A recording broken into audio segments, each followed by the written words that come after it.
Hello everyone, my name is Kvachatadze, an art historian from Georgia. Together with my colleagues, I represent the Georgi Chubinashvili National Research Center for Georgian Art History and Heritage Preservation, Tbilisi. Hello everyone, my name is Nodar Aronishidze. I'm a historian of architecture. Hello everyone, my name is Gogotur Misriashvili. I'm an architect restorer from Georgia. The architectural settlement of the Khada Valley in the context of the vernacular architecture of the mountainous regions of the Caucasus. Khada is a historical geographical region located at the headwaters of the Aragvi River in the highlands of eastern Georgia. The historical territory of Khada proper, encompassing the village of Didveli and the Khada Valley, constitutes a microregion bounded on all sides by mountains. Its geographical situation has been the principal determinant of its role in the historical development of Georgia.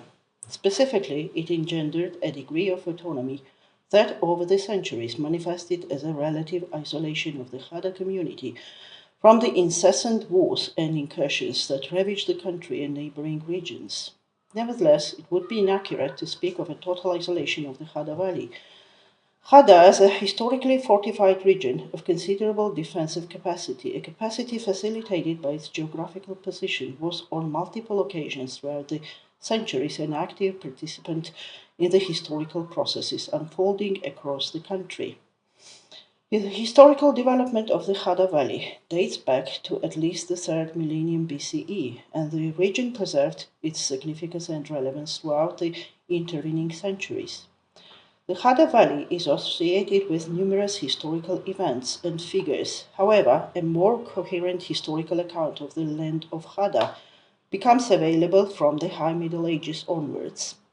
It is also noteworthy that, together with other parts of the Aragvi Valley, Khada formed part of the Kingdom of Kartli for a certain period. Between the 8th and 11th centuries, it constituted first a part of the Principality of Kakheti, one of the most significant regions of Georgia at the time, and subsequently of the Kingdom of Kakheti itself. From the establishment of the Aragvi Aristavat in the 13th and 14th centuries until its abolition in 1743, Khada, along with other parts of Tiuleti, remained within the Aristavat following the forcible imposition of Russian imperial rule over Georgia. The administrative division of the territory was reorganized under the entirely different system. Historically, the Khada Valley served as a route connecting the South Caucasus with the north. It may be argued that the circumstance, to a considerable degree, determined how the architectural morphology of the valley was structured, a morphology that is conspicuously reflected in the overall settlement pattern, in the abundance and distinctive planning and artistic character of the places of worship, churches, and shrines, and in the particular character and elevated concentration of defensive architecture. In general, the dominant theme of Khada's vernacular architecture and the structure that shape its historical landscape are the defensive systems. The backed tower is one of the most remarkable and ancient defensive structures, characteristic exclusively of eastern Georgia, the Tiuleti, Chevi, Ksani, Greater and Lesser Liachvi basins, and the Truso Valley. Notably, the Khada Valley has a particularly high concentration of this tower type. Alongside these, rectangular plan towers are also found, equipped with gun ports and other functional and structural elements characteristic of this type of defensive architecture. The general features of the backed tower may be briefly described as follows. Backed towers narrow gradually as they rise in height. Their lower floors are typically enclosed. The entrance to a backed tower is, as a rule, situated several meters above ground level. Access to the interior was gained via a portable wooden ladder. Owing to the thickness of the walls, the interior space is narrow and ill-suited to habitation. This explains the predominantly watchtower function of most back towers. The floor were connected by wooden ladders. Doors and windows are set into the flat face of the tower. These towers are mostly oriented with their backs towards the mountain, while the flat face in which the openings are set looks out over the valley. The orientation of the back towards the mountain is explained by structural necessity. In the event of an avalanche or rockfall, the curved surface would diminish and disperse the force of impact. Of considerable importance is the geographical distribution of the defensive structures and their systemic interrelationship. A portion of the towers as the principal defensive structures is integrated within the settlement fabric, functioning as the architectural and artistic dominant feature of the village, while another portion is situated at a considerable distance from the settlement on high mountain summits in such a manner as to be entirely organically merged with the historically constituted geographical environment.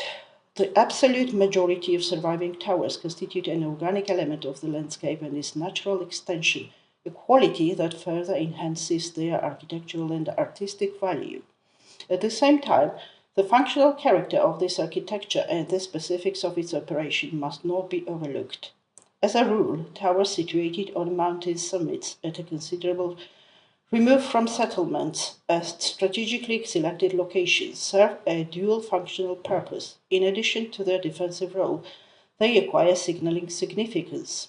Erected along the valley, facing one another in a series of diagonal alignments, these fortifications constitute a rigorously organized and carefully conceived component of a unified defensive system, in which each tower, while functioning as an independent fortification, is simultaneously integrated into the chain of the valley's collective defensive network. As regards the towers localized within the settlement fabric itself, these served as the defensive systems of the local population, providing both refuge and the capacity to mount a defense from within the settlement for a limited period in the event of enemy incursion. Notwithstanding the clear typological distinction outlined above, the specific conditions of the Khada Valley give rise to villages in which towers simultaneously fulfill both function, defensive and signaling, a circumstance determined by the village's geographical setting. The sacred architecture represented all over the Khada Valley is, of course, a subject of independent inquiry, both from an architectural planning and a functional perspective. When discussing the historical constituted settlement pattern of mountain architecture in general and of the Khada region in particular, one must take into account that here the boundaries between the functional components of a given structure are transitional, in a sense blended. The highland architectural complexes integrate residential, defensive, agricultural, and sacred spaces within a single whole. No sharp boundary exists between agricultural, and residential space, just as there is none between residential architecture and defensive structures. The tower house, characteristic of the Tiuleti region, constitutes the most eloquent expression of this condition, presenting within a single space a combination of residential, agricultural, defensive, and, in certain respects, sacred function. The Khada Valley preserves in abundance a small-scale sacred architectural form characteristic of the Georgian highlands in general. Cubic stone shrines furnished with a small interior niche for candles and typically surmounted by a cross. Such shrines are most frequently encountered near major hilltop places of worship or in the locations of shrines that have since fallen into ruin.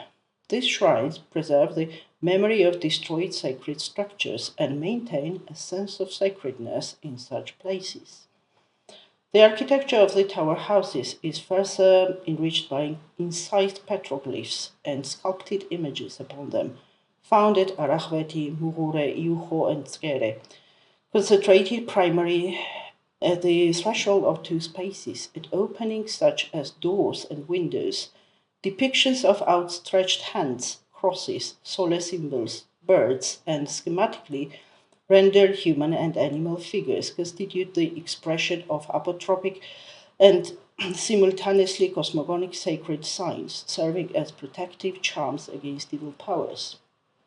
The abundant typological diversity and broad chronological range of the monuments of cultural heritage concentrated within the limited territory of the Khada Valley attest to its exceptional character in comparison with other regions. The significance of the Khada Valley lies in the existence of traditional residential complexes of unique planning and compositional structure situated within a historically and geographically distinct area.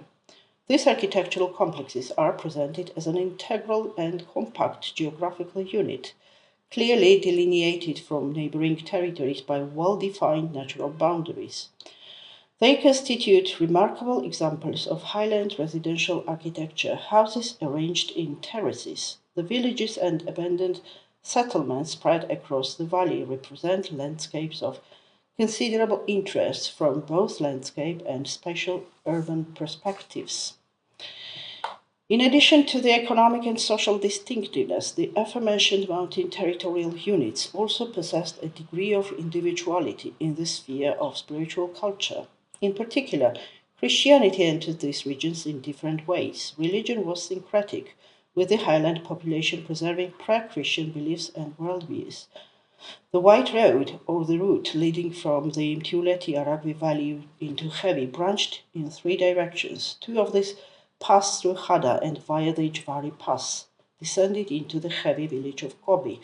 The third road passed from the headwaters of the Aragvi Valley into the Tergi Valley, leading towards the Tariali Valley. Following the Russian Empire's entry into Georgia and the Caucasus more broadly, this road was accorded great importance by the imperial power, and its function was transformed. Previously, the principal function of the Caucasian Gate had been to defend against nomadic raiders traversing the Eurasian steppe. The countries of the ancient Eastern civilizations had also been interested in the defense of the Caucasian Gate and the maintenance of a fortification there. It was in their interest to have Georgia as a state that would exercise permanent control over this route. The Russian Empire was naturally interested in the improvement of a road of international significance, without which the governance and control not only of Georgia but of the other South Caucasian countries, which had become its constituent parts, would have been considerably more difficult. The burden of improving this road fell primarily upon the highlands population dwelling along its course.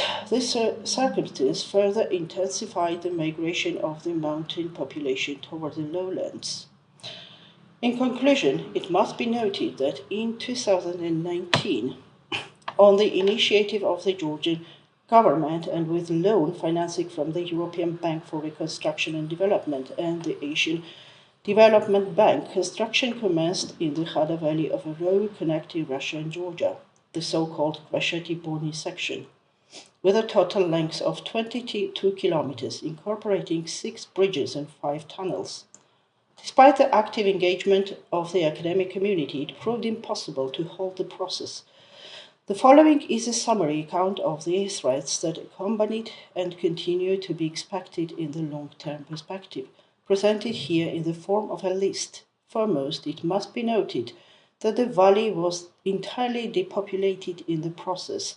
The majority of local inhabitants were in effect displaced from the valley in exchange for minimal compensation prior to the commencement of construction. The archaeological sites containing layers of multi-century cultural heritage were not adequately studied. No assessment was conducted of the potential extent of environmental damage as a result of vibrations and shock waves. Several unique towers and residential houses were damaged.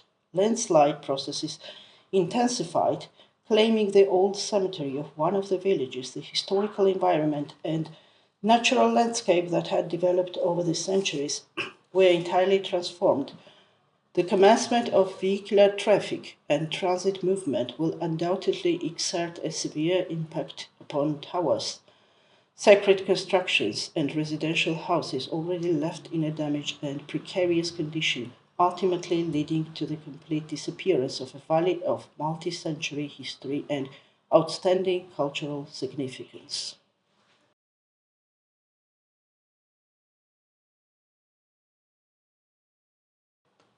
Thank you very much.